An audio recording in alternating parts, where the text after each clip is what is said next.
આકાશવાણી સમાચાર સોનલ પરમાર વાંચે છે. સૌપ્રથમ મુખ્ય સમાચાર. લોકસભા ચૂંટણીના ચોથા તબક્કા માટે આજે સાંજે શાંત થશે પ્રચાર પડઘમ. 10 રાજ્યો અને એક કેન્દ્ર શાસિત પ્રદેશની કુલ મળીને 96 બેઠકો માટે 13 મેના રોજ થશે મતદાન. લોકસભા ચૂંટણીના ચોથા તબક્કા માટે પ્રચાર કરતા પ્રધાનમંત્રી મોદીના કોંગ્રેસ સામે પ્રહાર. પ્રિયંકા ગાંધીએ કહ્યું, કેન્દ્ર સરકાર આદિવાસીઓ પ્રત્યે અસંવેદનશીલ છે. ગુજરાત માધ્યમિક શિક્ષણ બોર્ડનું ધોરણ 10નું 82.56% પરિણામ જાહેર થયું. ભારતે સંયુક્ત રાષ્ટ્રમાં પેલેસ્ટાઇનના પૂર્ણ સભ્યપદ માટેના પ્રસ્તાવનું સમર્થન કર્યું. હવામાન વિભાગે દક્ષિણ ગુજરાત સહિત દેશના ઘણા ભાગોમાં હળવાથી મધ્યમ વરસાદની શક્યતા વ્યક્ત કરી છે. અને આઈપીએલ ક્રિકેટમાં આજે કોલકાતા નાઇટ રાઇડર્સ અને મુંબઈ ઇન્ડિયન્સ વચ્ચે મુકાબલો. સમાચાર વિગતવાર. લોકસભાની ચૂંટણીના ચોથા તબક્કા માટે પ્રચાર પડઘમ આજે સાંજે શાંત થશે. આ પૂર્વે તમામ પક્ષો મતદાતાઓને રીઝવવાના અંતિમ પ્રયાસો કરી રહ્યા છે. લોકસભાના પાંચમા અને છઠ્ઠા તબક્કા માટે પણ પ્રચાર અભિયાન તેજ બન્યું છે. ચોથા તબક્કા માટે 13 મેના રોજ મતદાન થવાનું છે. આ તબક્કામાં 10 રાજ્યો અને એક કેન્દ્ર શાસિત પ્રદેશની કુલ મળીને 96 બેઠકો માટે મતદાન થશે. આ તબક્કામાં 1717 ઉમેદવારો ચૂંટણી મેદાનમાં છે. પ્રધાનમંત્રી મોદી આજે ઓડિશા અને ઝારખંડમાં ચૂંટણી પ્રચાર કરી રહ્યા છે. ઓડિશાના કંધમાલમાં ચૂંટણી સભા સંબોધતા તેમણે કોંગ્રેસ અને બીજા જનતા દળ સામે પ્રહાર કર્યા હતા. શ્રી મોદીએ કહ્યું કે અગાઉની કોંગ્રેસ ગઠબંધન સરકારે વોટ બેંકની રાજનીતિને કારણે પાકિસ્તાન સામે કાર્યવાહીમાં વિલંબ કર્યો. પ્રધાનમંત્રી મોદીએ કંધમાલ બાદ ઓડિશાના બાલાગીરમાં ચૂંટણી સભાને સંબોધન કર્યું હતું. ત્યારબાદ બરગા સંસદીય મત વિસ્તારો માટે ચૂંટણી સભાઓને સંબોધન કરશે.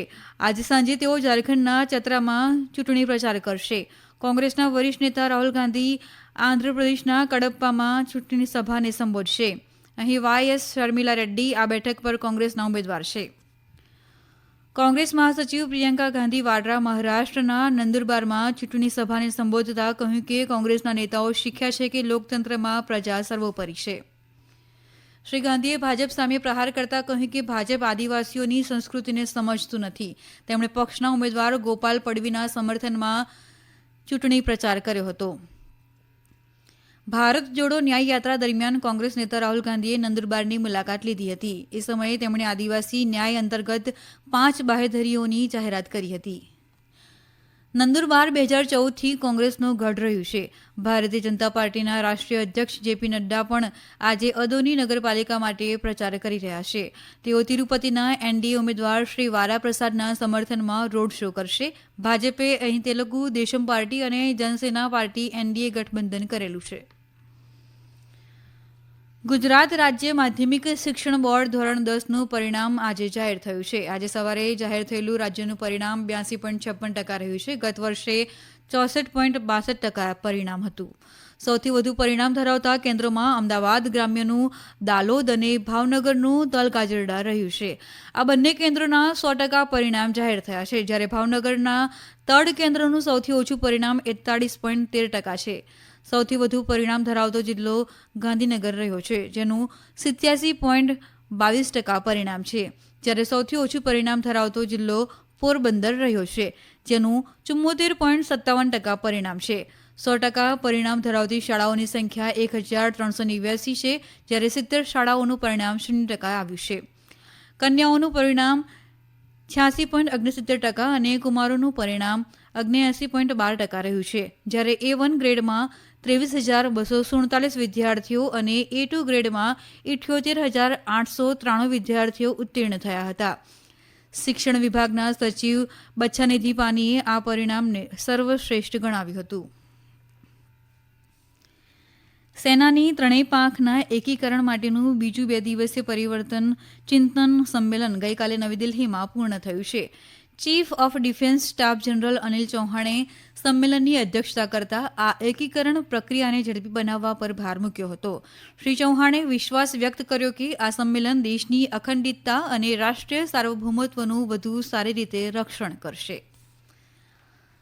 દિલ્હીમાં ગઈકાલે રાત્રે આવેલા વાવાઝોડામાં વૃક્ષો પડી જવાથી 2 લોકોના મોત થયા હતા અને 6 ઘાયલ થયા હતા. બીજી અન્ય ઘટનામાં તોફાનના કારણે ઇમારતોને નુકસાન થવાથી 17 લોકો ઘાયલ પણ થયા છે.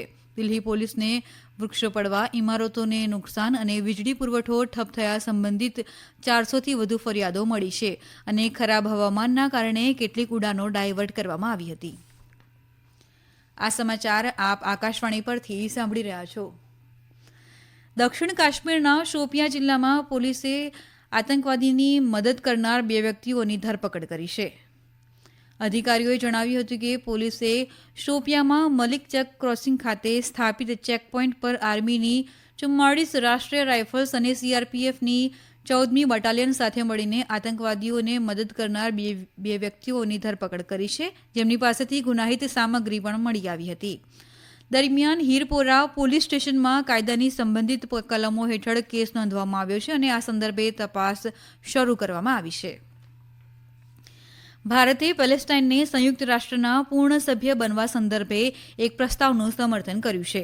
સંયુક્ત રાષ્ટ્રના સ્થાયી સભ્યોની 193મી મહાસભાની ગઈકાલે વિશેષ બેઠક મળી હતી, જ્યાં સંયુક્ત આરબ અમીરાતે પેલેસ્ટાઇનના પૂર્ણ સભ્યપદના સમર્થનમાં પ્રસ્તાવ રજૂ કર્યો હતો. પ્રસ્તાવમાં કહેવાયું છે કે પેલેસ્ટાઇન યોગ્ય છે અને તેને સંયુક્ત રાષ્ટ્રના પૂર્ણ સભ્ય સ્વરૂપે સામેલ કરવું જોઈએ. પ્રસ્તાવમાં સુરક્ષા પરિષદને આ મામલે પુનર્વિચાર માટેની ભલામણ કરાઈ છે. આ પક્ષે 143 મત પડ્યા હતા, જ્યારે કે વિપક્ષમાં 9 મત પડ્યા હતા અને 25 સભ્યો ગેરહાજર હતા. હાલમાં પેલેસ્ટાઇન સંયુક્ત રાષ્ટ્રમાં એક બિનસભ્ય નિરીક્ષક રાજ્ય છે. 2012માં યુએન મહાસભા દ્વારા તેને આ દરજ્જો અપાયો હતો. ભારત 1988 અને 1669માં પેલેસ્ટાઇન માન્યતા આપનાર બિન અરબ દેશોમાંથી એક હતું. અફઘાનિસ્તાનના ઉત્તરીય ભાગોમાં અચાનક પૂરને કારણે લગભગ 50 લોકોના મોત થયા છે, જ્યારે કે 100થી વધુ ઘાયલ થયા છે. તાલિબાનના જણાવ્યા અનુસાર ભારે વરસાદના પગલે બઘલાન પ્રાંતના 5 જિલ્લાઓને અસર થઈ હતી. બચાવ કામગીરી વિભાગનું કહેવું છે કે મૃતકોની સંખ્યા પ્રાથમિક છે, તે હજી પણ વધી શકે છે. તાલિબાને કહ્યું છે કે 150થી વધુ લોકો ફસાયેલા છે, જેમને તાત્કાલિક ધોરણે મદદની જરૂર છે. અફઘાનિસ્તાનમાં છેલ્લા કેટલાક અઠવાડિયામાં પડેલા ભારે વરસાદના કારણે જનજીવન ઠપ થયું છે. એપ્રિલની મધ્યમાં આવેલા પૂર બાદથી અત્યાર સુધીમાં 100 લોકોના મોત થઈ ચૂક્યા છે. અફઘાનિસ્તાન લગભગ દર વર્ષે પૂરની સ્થિતિનો સામનો કરે છે. રાજ્ય સહિત દેશના અનેક ભાગોમાં ગરમીથી રાહત મળશે. હવામાન વિભાગ અનુસાર આગામી 24 કલાકમાં પૂર્વોત્તર ભારત, તટીય પશ્ચિમ બંગાળ, ઓડિશા, કર્ણાટક અને કેરળના કેટલાક ભાગોમાં વીજળી અને પવન સાથે હળવોથી મધ્યમ વરસાદ વરસી શકે છે. આ તરફ જમ્મુ, હિમાચલ પ્રદેશ, ઉત્તરાખંડ, પૂર્વીય મધ્યપ્રદેશ, બિહાર, ઝારખંડ, તેલંગાણા, મહારાષ્ટ્ર, તમિલનાડુ, લક્ષદ્વીપ અને આંદમાન નિકોબાર ટાપુ પર હળવોથી મધ્યમ વરસાદ વરસી શકે છે. ગઈકાલે રાજધાની દિલ્હીના હવામાનમાં અચાનક પલટો આવ્યો હતો. અહીં ભારે પવન સાથે છૂટોછવાયો વરસાદ વરસ્યો હતો. આગામી કલાકોમાં પણ પંજાબ, હરિયાણા, પશ્ચિમી ઉત્તર પ્રદેશ, દિલ્હી અને રાજસ્થાનના કેટલાક ભાગોમાં ગાજવીજ સાથે છૂટોછવાયો વરસાદ વરસી શકે છે.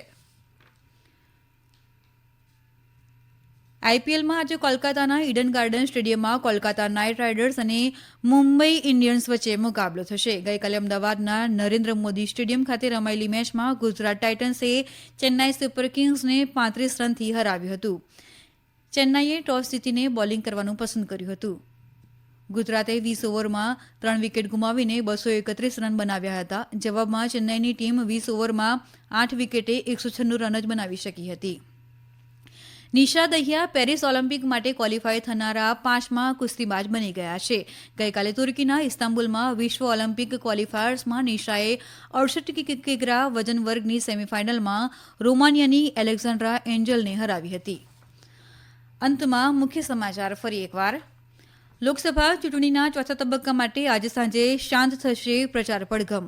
10 રાજ્યો અને 1 કેન્દ્ર શાસિત પ્રદેશની કુલ મળીને 96 બેઠકો માટે 13 મેના રોજ થશે મતદાન. લોકસભા ચૂંટણીના ચોથા તબક્કા માટે પ્રચાર કરતા પ્રધાનમંત્રી મોદીના કોંગ્રેસ સામે પ્રહાર. પ્રિયંકા ગાંધીએ કહ્યું, કેન્દ્ર સરકાર આદિવાસીઓ પ્રત્યે અસંવેદનશીલ છે. ગુજરાત માધ્યમિક શિક્ષણ બોર્ડનું ધોરણ 10નું 82.56% પરિણામ જાહેર થયું. ભારતે સંયુક્ત રાષ્ટ્રમાં પેલેસ્ટાઇનના પૂર્ણ સભ્યપદ માટેના પ્રસ્તાવનું સમર્થન કર્યું. આકાશવાણી પરથી સમાચાર પૂરા થયા.